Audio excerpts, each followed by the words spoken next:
اب آپ اتنی مخالفت کر رہے ہیں، آپ نظام کو، سسٹم کو مان بھی رہے ہیں، تو یہ آپ پر ایک سوال آتا ہے، بتائیے کہ آپ نے کیوں رجسٹر کرایا ہوا ہے اور کیوں آپ نے اپنا آئی ڈی کارڈ بنوایا ہوا ہے اور کیوں آپ اس سسٹم کے تحت چلتے ہیں؟ اگر ایک چیز آپ کے زمانے میں موجود ہے اور آپ اس زمانے میں جی رہے ہیں تو شریعت نے اتنی آپ کو تعلیم دی ہے اور اتنی گنجائش اور اس میں فلیکسیبلٹی رکھی ہوئی ہے کہ آپ اس کے ساتھ ایک تعامل، ایک برتاؤ کے اصول بھی شریعت نے دیے ہیں۔ حال یاسر دیکھیں، ان کے پاس سے آپ ساتھ گزر رہے ہیں، لیکن چونکہ سلطان نہیں ہے، قوت نہیں ہے، تو یہ نہیں کہ بس آگے بڑھ کے جا کے جو بھی ان کو مار رہا تھا اس کو پکڑ کے، جیسے کہتے ہیں نعوذ باللہ، اس کے ساتھ مل گئے اور اس کو جان سے مار دیا یا خود مر گئے۔ نہیں، آپ فرماتے ہیں صبر یا آل یاسر فإن موعدکم الجنہ۔ کیا ووٹ مقدس امانت ہے؟ شیخ اس کو کانسیپٹ کو بھی جو ہے نا کلیئر ہونا چاہیے۔ سوال یہ پیدا ہوتا ہے کہ آپ جب اس میں مخالف ہیں جمہوریت کے اور یہ آپ کی حکومتیں آتی ہیں تو آپ بھی تو اس حکومت کے ساتھ چلتے ہیں نا، آپ نے اپنے ادارے رجسٹرڈ کرائے ہوئے ہیں، آپ اپنے مدرسوں کو رجسٹرڈ کرا رہے ہیں، ہاں یہ بات ہے نا، آپ پھر اس کے ساتھ چل کیوں رہے ہیں؟ یہ ہمارے ایک سوچ ہے نا، ایک تو کہتے ہیں نہیں جی جب چل رہے ہیں تو یہ ٹھیک ہے، اور ایک وہ ہے کہ جب ٹھیک نہیں ہے تو چلنا بھی نہیں ہے، یہ دو سوچیں پائی جاتی ہیں نا۔ یا پھر مخالفت کو بغاوت تو وہی یعنی مطلب چلنا ہی نہیں ہے، ساتھ میں کوئی ہے ہی باطل اور کفر اور نظام، اور ہم نے کسی چیز کو نہیں ماننا۔ اب آپ اتنی مخالفت کر رہے ہیں، آپ نظام کو، سسٹم کو مان بھی رہے ہیں، تو یہ آپ پر ایک سوال آتا ہے، تو اس کا آپ بتائیے کہ آپ نے کیوں رجسٹر کرایا ہوا ہے اور کیوں آپ نے اپنا آئی ڈی کارڈ بنوایا ہوا ہے اور کیوں آپ اس سسٹم کے تحت چلتے ہیں؟ کیونکہ میں پاکستانی ہوں تو عرض یہ ہے کہ اس میں اصل میں دیکھیں ایک چیز بالکل آپ نے بالکل درست جو ہے وہ نشاندہی کی کہ ایک چیز کی وضاحت کر دی جائے کہ جی یہ چیز، اس کا بنیادی تصور جو ہے وہ اسلامی نہیں ہے۔ اب اسلامائزیشن آپ کر لیں بھلے اس کی، لیکن وہ جن تصورات سے آپ اس کو بنا رہے ہیں اس تصور سے وہ اسلامی بن نہیں سکتا۔ لیکن اس کا ہرگز بھی یہ معنی نہیں ہے کہ ہم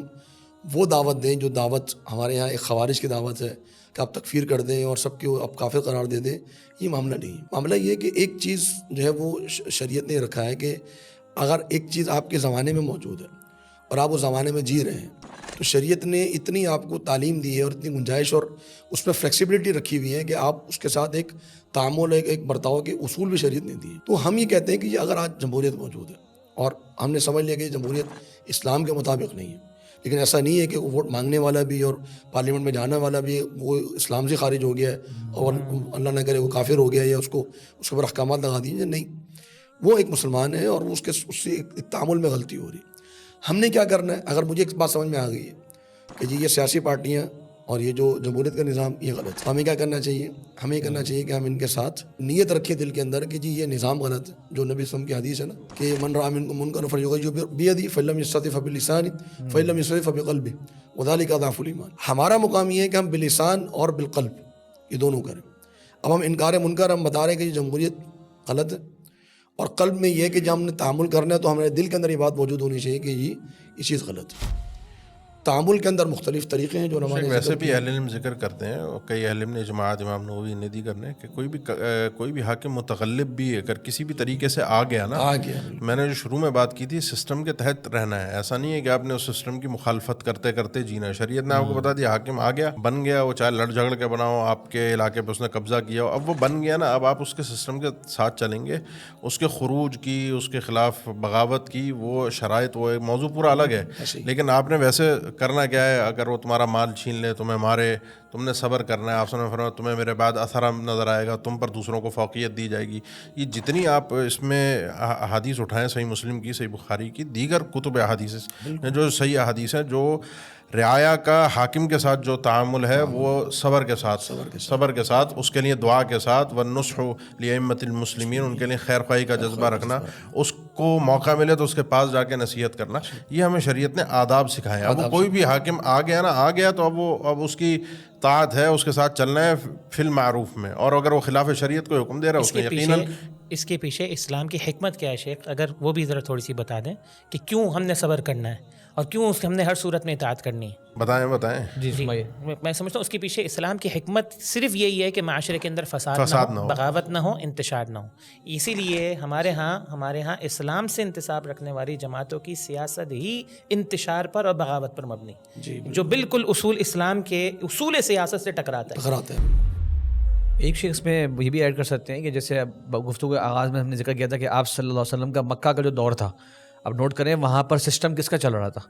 وہاں مکہ والوں کا سسٹم چل رہا تھا. تو آپ صلی اللہ علیہ وسلم اس سسٹم میں ساتھ رہ رہے تھے اور توحید کی دعوت دے رہے تھے, لوگوں کو ساتھ شامل کر رہے تھے. اور جہاں وہ چیز ہوئی جو ان کے بس میں نہیں تھی, جیسے کہ عمار بن یاسر رضی اللہ عنہ کے جو والدین تھے آل یاسر, دیکھیں ان کے پاس سے آپ صلی اللہ علیہ وسلم گزر رہے ہیں, لیکن چونکہ سلطہ نہیں ہے, قوت نہیں ہے, تو یہ نہیں کہ بس آگے بڑھ کے جا کے جو بھی ان کو مار رہا تھا اس کو پکڑ کے جیسے کہتے ہیں نعوذ باللہ اس کے ساتھ مل گئے اور اس کو جان سے مار دیا یا خود مر گئے. نہیں, آپ فرماتے ہیں صبرا یا آل یاسر فإن موعدکم الجنہ. اس موقع پر آپ کے پاس اس سے بڑھ کے کوئی استطاعت تھی نہیں کہ آپ کچھ اور کر سکتے, ہاتھ سے اپنے دلی نہیں کر پاتے تھے اس موقع پر. اور ایک غلط میسج نہ جائے ہماری طرف سے, صبر کا ہرگز یہ مطلب نہیں ہے کہ آپ اپنے آپ کو ذمہ داریوں سے مبرہ سمجھیں.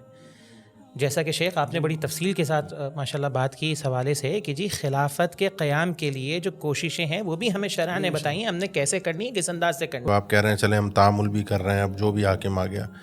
تو کیا ووٹ دیں کسی کو؟ وہ اب میں تو اپنے عام آدمی کے طور پہ سوال کر رہا ہوں, ابھی 8 تاریخ کو الیکشن ہے, تو کس ووٹ دینا چاہیے کسی کو, کسی پارٹی کو؟ اس انداز سے کہہ لینا کہ کیا ووٹ مقدس امانت ہے. شیخ اس کو کانسیپٹ کو بھی جو ہے نا کلیئر ہونا چاہیے. شیخ میں اپنا اگر ذاتی تعامل میں بیان کروں تو میں تو خیر جو رہنمائی علماء سے ملتی ہے تو اس سے تو ہم دوری ہی اختیار کرتے ہیں. ایک شیخ ہیں شیخ عبیلان, عبداللہ بن صالح العبیلان, ان کی بڑی زبردست ایک کتاب ہے, تو اس میں وہ لکھتے ہیں کہ جو سیاست ہے نا اس کے اندر یعنی لوگوں کا جو تعامل ہے, ایک تو یہ ہے کہ جی ہمارے یہاں یہ تصور دیا جاتا ہے کہ جی آپ جماعت بنا کے آپ سیاست میں شامل ہو جائیں. جب آپ سیاست میں جائیں گے, پھر آپ پارلیمنٹ میں پہنچیں گے تو پھر آپ ایک اسلامی نظام کو نافذ کر سکتے ہیں. کہہ رہے یہ جو سوچ ہے نا یہ غلط سوچ ہے. اس کی وجہ کیا ہے؟ وجہ یہ ہے کہ اس کی ابتدا ہی خراب ہے, ٹھیک ہے نا. اور یہ واضح ہوتی ہے, یہ بات شیخ البانی رحمہ اللہ نے بھی ذکر کی ہے کہ جو اسلامی جماعتیں سیاست میں شامل ہوئی ہیں اس سوچ کے ساتھ کہ اس نظام کو تبدیل کریں, یہ تعامل کا انداز انہوں نے اختیار کیا, تو وہ اسلامی نظام تو نہیں لا سکیں بلکہ انہوں نے اپنے اسلام کا بھی جو ہے وہ برا اثر کر دیا, خود تبدیل ہو گئے. ٹھیک ہے نا. ہمارے سامنے مثال ہے, اگر احباب برا نہ مانے اس چیز کو تو میں صرف ایک مثال کے طور پہ ذکر کروں. ان کی ایک بڑی مطلب اچھی سوچ ہے اور وہ چاہتے بھی ہیں کہ اسلامی نظام نافذ ہو اور اس حساب سے وہ چل بھی رہے, لیکن گزشتہ 50 سالوں میں پارلیمنٹ میں پہنچ کے انہوں نے کیا کردار ادا کر لیا؟ سہولت کاری, سوائے سہولت کاری کہہ سکتے ہیں, لیکن سوائے اس کے کہ وہ احتجاج کر رہے ہیں, سوائے اس کے کہ وہ پارلیمنٹ میں کھڑے ہو کے اور سینٹ میں کھڑے ہو کے تقریر کر رہے ہیں, اس کے علاوہ کوئی ایسا اہم کردار جو اسلامی نظام کے تعلق سے ہو کیا ادا کر لیا؟ اس کے بجائے کیا ہوا یہ کہ اگر ایک مسلمان ایک بڑی تعداد میں جو جمہوریت سے دور تھے اور جمہوریت کا بائیک آؤٹ کر رہے تھے, اگر اس بائیک آؤٹ پہ قائم رہتے ہیں مسلمان تو ممکن تھا کہ آگے چل کے نظام تبدیل ہو جاتا. لیکن ان سیاسی جماعتوں کی, اسلامی سیاسی جماعتوں کی وجہ سے مسلمان جو ہے وہ سیاست میں شامل ہوئے. اور پھر یہ کہ ابتدا میں تو سوچ یہ تھی کہ یہ جمہوریت غلط ہے, ہم جا رہے ہیں نظام تبدیل کرنے کے لیے. پھر کیا ہوا, اب وہ جمہوریت ہی عین اسلامی ہو گئی. ٹھیک ہے نا, مطلب پورا وہ ایک پوری چینج ان کے اندر آ گئی اس حوالے سے. یہ تعامل غلط ہے, یعنی اسلامی جماعت سیاسی جماعت بنا کے سیاست میں شامل ہونا یہ غلط ہے. اب جہاں تک سیاسی جماعتیں موجود ہیں, ٹھیک ہے نا, ان کے جو اراکین جو کھڑے ہو رہے ہیں اور وہ ووٹ کے مطالبہ کر رہے ہیں, اس کے تعلق سے ظاہری بات ہے کہ علماء اس میں یہ رائے دیتے ہیں کہ اگر کوئی شخص دین کے لیے بہتر ہو, نالے بنانے کے لیے, سڑکیں بنانے کے لیے, میڈیکل کے لیے اور آٹا سستا کرنے کے لیے, روٹی سستی کرنے کے لیے نہیں, دین کے لیے بہتر ہو, مجھے پتا ہو کہ یہ شخص توحید کا نفاذ کرے گا, یہ شخص جو ہے وہ جرائم چل رہے ہیں, جو گناہ چل رہے ہیں, معاملات جو ہمارے نظام کے اندر شامل ہو چکے ہیں ان کے خلاف کرے گا, تو اس کے حق میں ووٹ ڈالا جا سکتا ہے. یہ بعض اہل علم کی رائے ہے, یہ تعامل کے مصلحت کے تحت. لیکن ایک باقاعدہ پوری جماعت کو اس میں شامل کر دینا اور پھر دیندار لوگوں کا اس کے اندر آ جانا, یہ جمہوریت کو کمزور کرنا نہیں ہے بلکہ جمہوریت کو مزید مضبوط کرنا.